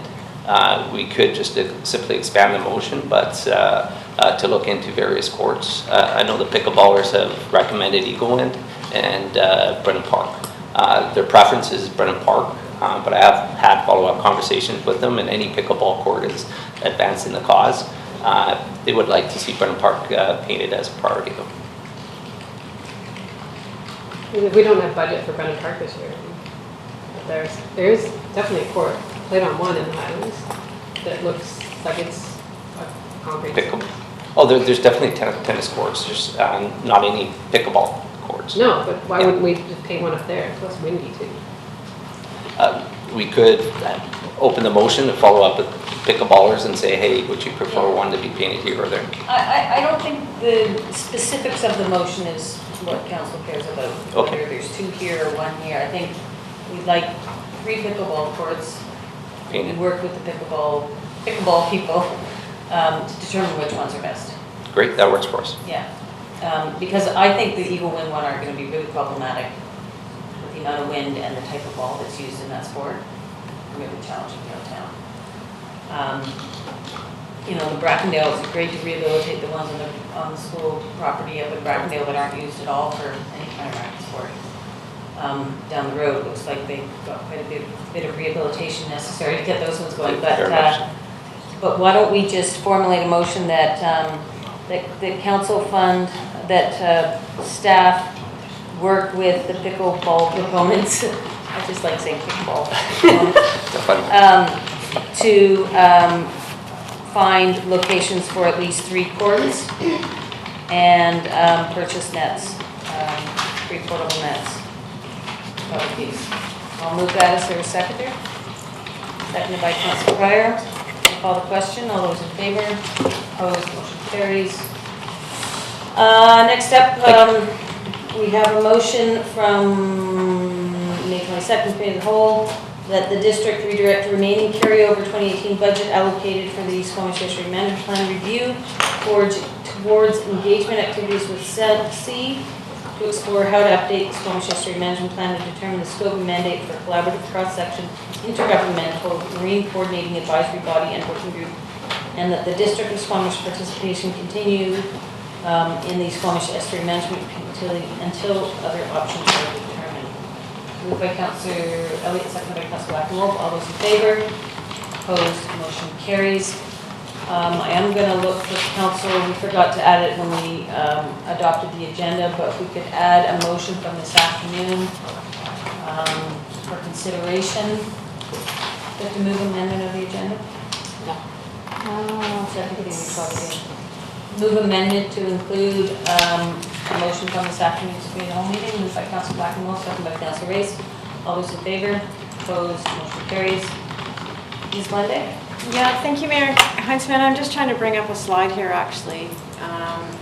This afternoon, I was asked a question around the difference between the project manager, which we are hoping council would afford to Proficio, who is our recommended, and then the actual contractors that they will be contracting with to do the architecture and geotechnical analysis and engineering. And so the question was asked, does the 195 cover Proficio and the contractors?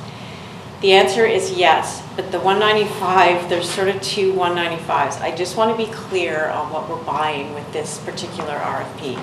So, award. So the 195 that is being funded by BC Housing PDF funding and CMHC will cover a portion of this RFP award, which is approximated at $40,000 from Proficio, and then the balance maximum would be $155 to cover those contractors that will be working for the project manager to provide all of the information to complete step one and bring the information to council for the go, no-go decision.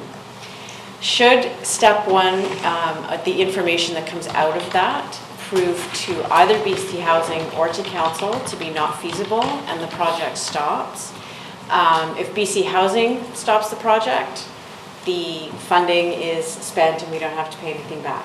If council stops the project, the risk, as discussed this afternoon, is $145,000 of the PDF funding that we repay. If BC Housing said, yes, this is feasible, and council at that time says, no, it's not. So the spend is not different. I just wanted to be clear. And then also, should council decide or BC Housing decide not to move forward with the project, as mentioned, we have a provision in the contract with Proficio, should we sign it with them, that at that time the contract would be canceled and we wouldn't owe them any more of the project management. But their 195 bid is for the entire project management of the project. It just happens to also be 195. So if that's clear as mud. Any questions? $40,000 for project management, so the project management, yeah, clear as mud. I'm not sure what project manager is $40,000. I've never seen a $40,000 RFP for a project manager come to council. Is that, can you Mayor Heinzman, clarify the $40,000 refers to Proficio managing this step one process. So Proficio will go out and contract all of those specialists that are needed to put together the detailed operational capital costs, the feasibility of this project, so that BC Housing can vet it for feasibility and council can vet it for feasibility.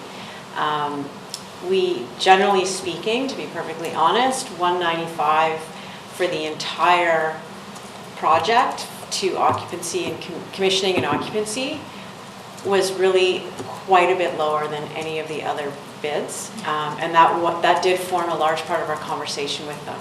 Why so low? That's a flag. That said, we feel that based on our interviews with them, our meetings, their hunger to take on this work, their local interest, is that they're genuine and they're competent. Someone want to move the committee recommendation? Moved by Councillor Elliott, seconded by Councillor Blackman-Wolf. Yeah, again, the numbers are unbelievable to me. I'm not sure what they base their numbers on, but the numbers are going to be completely redone. The numbers to actually figure out what the numbers are also unbelievable. I looked on the website, I can't find the projects that they've ran. I can't find any projects that they've completed, so I don't know what to base this on. And again, I find that this is backwards. We've already rezoned the land before we have the numbers. This is to find the numbers. Can you go back to the slide again? Sorry, Linda. I deleted it. I was ahead of myself. You deleted it? Well, I deleted the... It said $1 million, approximately $1 million. I'm not sure what that... It's okay. It was the approximately $1 million. I'm not sure where that number... Sure. So the second phase, so phase one, where we've been funded $195 to get that detailed info, the $1 million is the approximate budget that BC Housing believes will require all of the further contract work to, not the build, not the physical build, but the preparation to get to breaking ground will be $1 million. So architects, engineers, she dared me. And that is, thank you, that is BC Housing's estimation. And that money, if we go forward, if council decides to go forward, is further funded through BC Housing, that $1 million to get to breaking ground. Following that, then that's the capital spend. beyond that 1 million, and that's where the financing comes in, and that's the estimated $23 million capital. 24,700. Only $2 million. Councillor Reese. Can I just ask one more question on environmental concerns? Go ahead. I'm wondering, the only other question I had looking at the project management was, there was no environmental review. Does this land not require, has it never had industry on it? I'm not sure what the previous uses of the land. There was nothing budgeted to explore environmental concerns in there, like doing core sampling or checking the land at all. Is there money budget? Can we just ensure that in the project that that is considered, because it's actually zero in the budget line? Did you want to speak to that? Sure, we've done, it will have to have some environmental review because it's in the riparian area. Not setbacks, I'm not concerned about green, I'm concerned about contamination and other. Something that's fair. Yeah, I think that would be included in your geotechnical and engineering work. okay, perfect. Yes, I'm just ensuring that that happens. Councillor Reese. Thank you. So steps 2 to 5 is $1 million, and so this is detailed drawings and all that sort of stuff. Is there project managing fees in that as well? Yeah, so the project management fees, this is where the 195 is confusing. So the balance of the RFP award, which would be 155 after step 1, is would be considered the project management fee for everything up to step 5. To breaking ground. To breaking ground. So the total project management fee then is $40,000 in step 1 plus $155,000 in step 2. Up to step 5. Just 2 to 5. Correct. Gotcha. Yeah, So it's not just $40,000. that's right. Makes more sense. It's been moved and seconded. I'll call the question. All those in favor? Opposed? Councillor Chappell's opposed. Motion carries. Now I can delete it. Looking for a motion to receive the advisory design panel minutes from May 17th, moved by Councillor Carr, seconded by Councillor Elliott. All those in favor? Opposed? Motion carries. And there is a recommendation that Doug Hamilton be reappointed to the Board of Variance for a 3-year term ending June 1st, 2021. Moved by Councillor Race, seconded by Councillor Blackman-Wolf. All those in favor? Opposed? Motion carries. We have no in-camera announcements. There is no unscheduled attendance. Open question period for a matter of clarification related to the agenda item. I just have a couple. Yeah, come on up.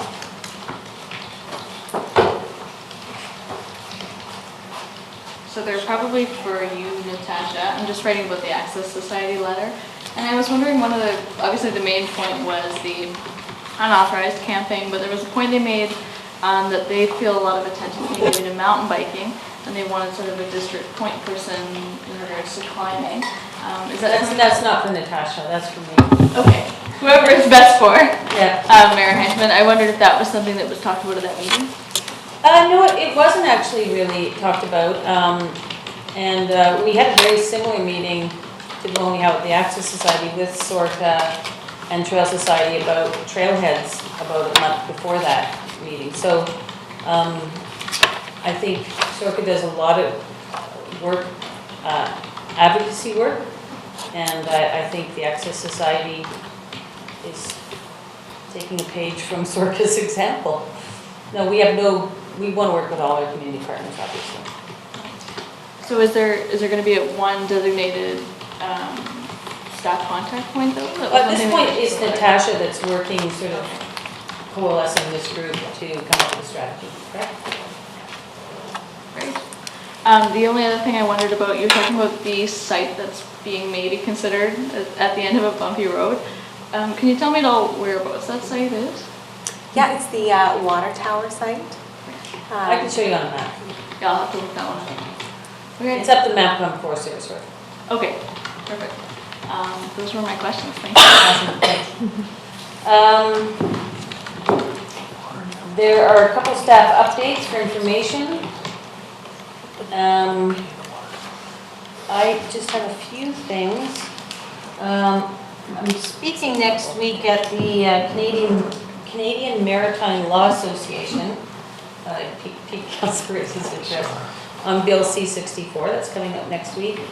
And I did finally I gathered a response back from the Competition Bureau of Canada, and they want to talk to us about gas prices in Squamish, so keep you posted on how that conversation goes. I got to fulfill my role as acting mayor the last week of May, and I got to do some fun events that you'll be sad you missed, Mayor Hanson. I'm sure. So on last Wednesday, this is Tuesday, I was at the Adventure Center for Mrs. Smith's grade 2 and 3 class. They were presenting their screening of their Why We Love Squamish films. They were very good. I underestimated the importance of logger sports to our grade 2-3 crowd. Much beloved. The chief, Brennan Park, Estuary, the corner store, all showed up. They were very well done. Kudos to them. That night, I was the reviewing officer at the Air Cadets annual ceremonial review. And what a great group of accomplished young people in our community, ranging in age from 12 all the way up to 18. And I do just want to point out that Cadet Squadron Commander Warrant Officer First Class Eric Yaremkovich was awarded the Power Pilot Scholarship Award, which will enable him, he'll be going over to the island this summer, and he'll earn his private pilot's license through that. And he's been working on that for the last 6 years, since he joined cadets at age 12. So that's a huge accomplishment. So kudos to him. It was a great evening. And then finally, on Thursday night, as part of Bike to Work Week, in partnership with the district, we screened the documentary Why We Cycle, which looks at the intangible effects of cycling and transforming society, based on the experience that the Dutch have with cycling. Like, cycling is like breathing to them. They don't really think about why they do it, they just do it. And that was followed by a panel discussion. So I was sitting on it representing the mayor. Gabby Barnes was there from Hayes BC, Dora Gunn from the district, and Ian Piggotts from Quest. And it was great. So many of our community members stuck around to just engage in a conversation about how we affect the culture change that would make more people cycle. And the things that stood out for me is that the Dutch used a very low rules-based approach. They let cyclists intuitively figure out their way around the city. And when they interviewed people about that, people said, well, cycling makes me happy because I have to connect. I have to look people in the eye and figure out, like, are you going to slow down, or am I the one slowing down? And you have all these small connections all the way to work as you have this interplay between pedestrians, cyclists. So that was fascinating to me. The lack of helmets, so reducing barriers, and then old, cheap bikes.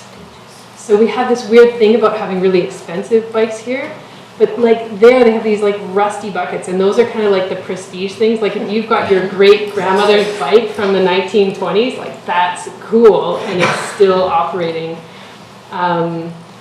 And also they point to how all of their politicians are always photographed bicycling because it makes you one of the people.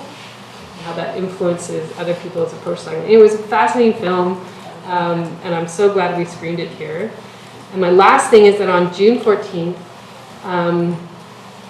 the Squamish Helping Hands is hosting a screening of the film Us and Them, which is a documentary film made over 10 years by Krista Lawton in Victoria. And it is a compassionate approach to the homeless and opioid crisis. And it really gives a very compassionate face to the people that are grappling with homelessness. So Krista is actually going to be here, a filmmaker. There'll be a panel discussion that evening, which I believe the mayor is sitting on. I'll be emceeing that evening, so hopefully everyone can make it. It is at the Centerpoint United Church. Doors at 6:30, films at 7. And this is also an opportunity where Squamish Helping Hands will be using the film and the discussion that evening to launch their community advisory committee around Under One Roof. So hopefully people will make time to go. I saw the film at UBCM. It is absolutely heartbreaking, but also very heartwarming at the same time. It's a great film. Yeah, I just looked up that stuff, so I'm glad you mentioned it. And I did want to mention that Matilda Vecina was our Mayor for the Day winner. We had Mayor for the Day a week ago Friday, like a week and a half ago. We also had a couple deputy mayors, Chloe Young, Eden Lum, and Lila Folensby, and we had a great day taking around, showing them all sorts of stuff that we do here at the district, and they were a delight to have, and there were so many great submissions, like it's amazing if council ever wants to see, like there were people who wrote songs and made big crystal boards of, and they do such a great job, I love it. And another thing that, part of that was also sidewalk design competition, which the Public Art Committee will be deliberating on tomorrow. Anyway, that's it for me. Anybody else? Seeing none? Well, I'm just looking for I'm that, on Toronto time. I'm just looking for that parallax thing on the highway, so I've been just reading the 2008. I'm looking for that. Oh, good. Well, it's funny because, here's, looking here, 2008, I'm looking at the parallax and, motion failed, opposed, Delta Highway 24. So you were the one that shut it down when that trail wasn't working properly. I'm just trying to track down all the minutes for that. Good for you. You swear you did that. Told you. Motion to terminate. Moved by Councilor Ray, second by Councilor Elliott. All those in favor? Opposed? Motion carries. Thank you, everybody.